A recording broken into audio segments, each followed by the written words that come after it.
pastora divulga sonho ou revelação, visão, que diz ser tido da parte de Deus sobre Pablo Marçal e seu propósito aqui, principalmente começando nessas últimas eleições. Quero convidar você a deixar o seu like para ajudar no engajamento.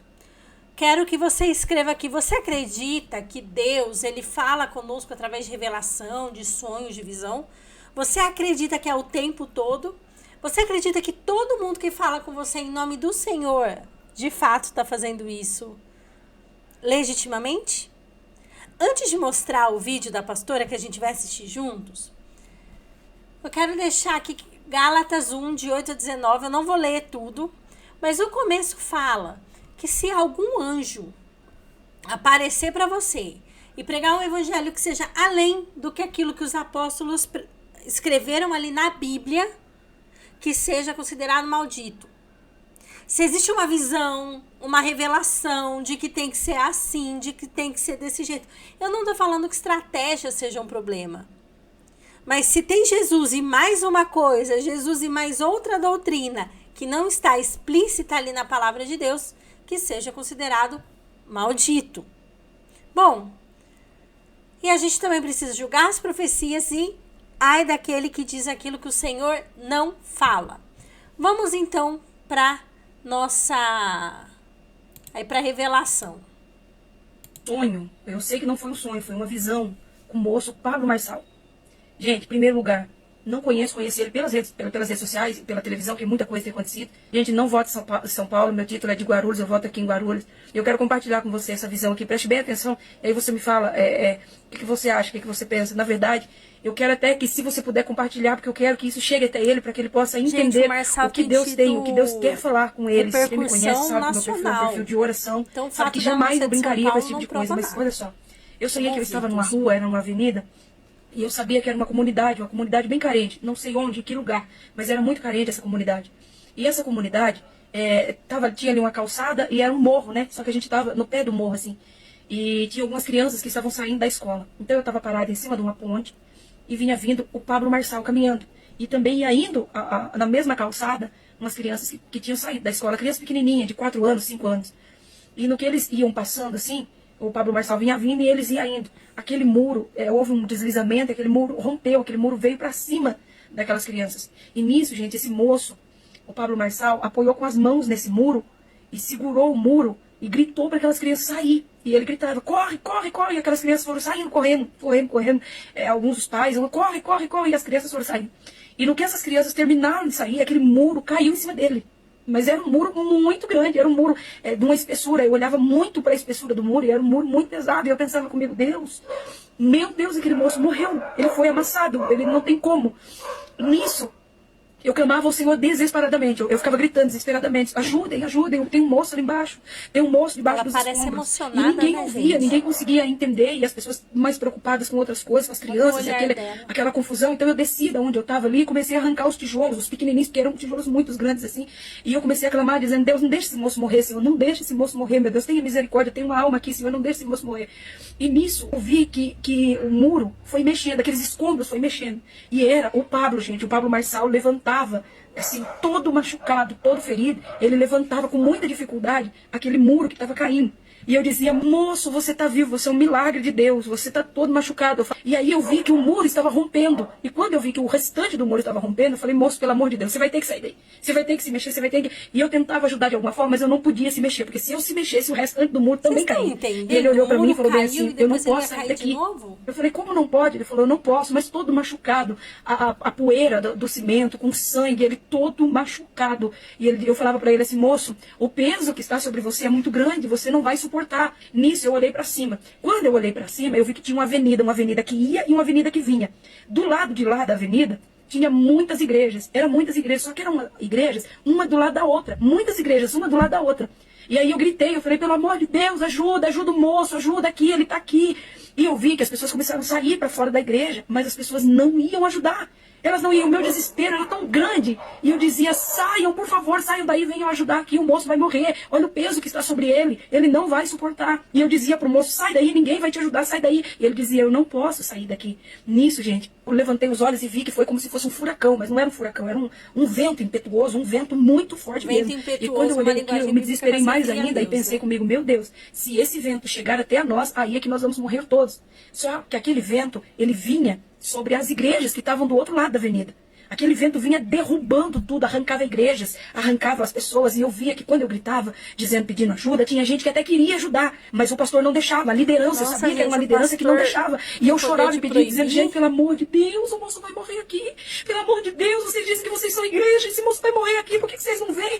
E era desesperador, gente, era desesperador aquilo. E aí então, aquele vento veio arrancando tudo. Aquele vento veio arrancando tudo. E eu olhei para aquele moço e falei, moço, saia daí, por favor. Vem vir um vento, vem vir uma tempestade, aí vai morrer. Ele olhou para mim e falou bem assim, eu não posso sair daqui, olhe para cima. E eu olhei do outro lado, tinha muitos muros, e esses muros estavam prestes a cair. E era como se aquele muro que ele estava carregando, estava segurando os outros. E aí ele disse assim, ó, se eu sair daqui, todo mundo vai morrer, essas pessoas vão morrer. E eu olhava para ele e falava assim, mas você está quase morrendo aí, as pessoas não estão te ajudando, não estão nem aí para você. Ele falou assim, não importa, eu preciso ajudar, olha para isso. E eu vi assim, como se fosse córregos, aqueles córregos de água podre, aquele lugar, calamidade. Ele dizia assim, olha isso para você ver, eu preciso ajudar essa gente. E eu dizia assim, moço, pelo amor de Deus, você está doido, você precisa sair daí, você vai morrer aí, e ninguém quer te ajudar. Ele falou bem assim, embora esteja pesado, embora todo esse peso esteja sobre mim, mas o maior está comigo. Só que ele falava, e o rosto dele estava todo machucado. E eu, gente, eu só de lembrar, o rosto dele estava todo cortado, todo cheio de sangue, com poeira do cimento, e ele segurava, e ele tremia. E ele dizia, eu não posso sair daqui, eu preciso ajudar essas pessoas. Eu falava, essas pessoas não querem ajuda, essas pessoas não querem nada, você vai acabar morrendo. E ele falou assim, não, eu não suporto todo esse peso, mas quem está comigo suporta. Eu posso não aguentar, mas quem está comigo aguenta. O meu Deus me sustenta, e ele vai me ajudar. E nisso, eu olhei para ele, irmãos, e eu senti assim, como se essa glória de Deus fosse sobre aquele moço. E eu olhei para cima, aquele redemoinho vindo, e aquele arrancando aquelas igrejas e aquelas pessoas. E eu dizia, só que nisso é como se eu estivesse ali, mas então eu fosse subindo. Eu fosse subindo cada vez mais alto. E quanto mais alto eu subia, eu ia olhando aquilo falando, Senhor, o que é isto? E era engolida por aquele furacão. E o Senhor falava comigo, é a minha ira sobre a igreja. A minha igreja está dividida. A minha igreja está desunida. A minha igreja está guardando a espada. A minha igreja está preocupada com os seus próprios interesses, enquanto outros perecem. E ali eu ficava atônita, tentando olhar e ver de onde vinha aquela voz, mas eu não conseguia ver, mas eu entendia que era a voz de Deus. E aí, quando eu estava para acordar, que eu fui sentindo que eu estava voltando, aquela voz ainda dizia assim para mim, filha, não esqueça do meu filho. Não esqueça do Pablo Marçal, ore por ele, filha. Não esqueça. Eu estou aqui para dizer para você que muitas vezes está com o pensamento dividido. Gente, eu não estou aqui para... Não pensa que eu estou aqui para pedir voto, nada disso. Eu só estou dizendo, você que é cristão, que tem discernimento, ore por esse moço, assim como eu vou começar a orar, porque até então eu não orava por ele. Mas o Senhor disse para mim com alta voz, ore por ele, não esqueça dele. Então eu quero dizer que por esta visão que o Senhor me mostrou, e eu sei que é uma visão, Deus está com esse moço. E eu penso que o peso desse muro que está sobre ele é o peso de tudo que ele tem vivido, talvez. Eu penso que na visão eu via realmente a intenção dele de ajudar aquelas pessoas, mas aquelas pessoas não estavam nem aí para ele. Eu não sei porque Deus me deu essa visão, eu não sei porque o Senhor me mostrou.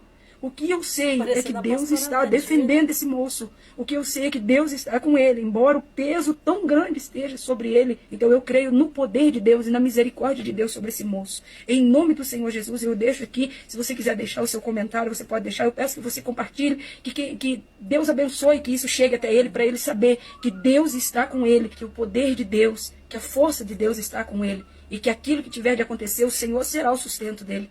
Em nome do Senhor Jesus, amém? Fiquem na paz do Senhor Jesus. Um abraço a todos, em nome de Jesus. Gente, eu não posso falar, eu não posso julgar. Mas eu já tive sonhos e já tomei decisões muito erradas por causa de sonho que eu tive, que eu achei que era Deus falando. A gente está sendo bombardeado por essa onda de marçal, de eleição, de contrassistema, dessa coisa toda. A igreja está dividida. Gente, a gente precisa entender que o joio e o trigo cresceriam juntos. E que o problema não são as divergências teológicas, O problema é que existem falsos pastores, falsos cristãos, pessoas que se perdem e usam a igreja para isso. Pessoas que não nasceram de novo, pessoas que não se converteram, pessoas que usam a igreja como moeda de troca.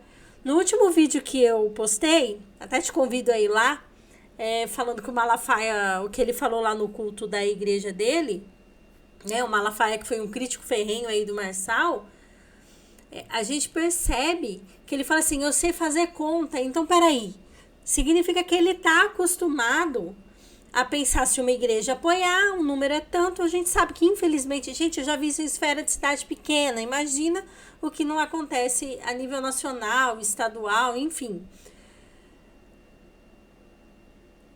Eu acredito que Jesus é a verdade.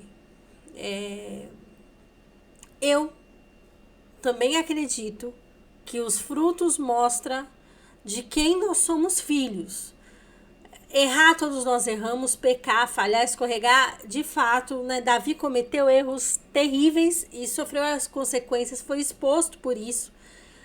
Mas eu acho muito complicado julgar uma pessoa assim que mente compulsivamente, falar assim, nossa, Deus tá com ela, tal. Lembrando que Jesus, quando veio, ele foi rejeitado pelos judeus, porque os judeus esperavam alguém que trabalhasse com a política, que os libertasse de Roma, politicamente, daquela opressão. E Jesus não veio para isso, e por isso os judeus o rejeitaram.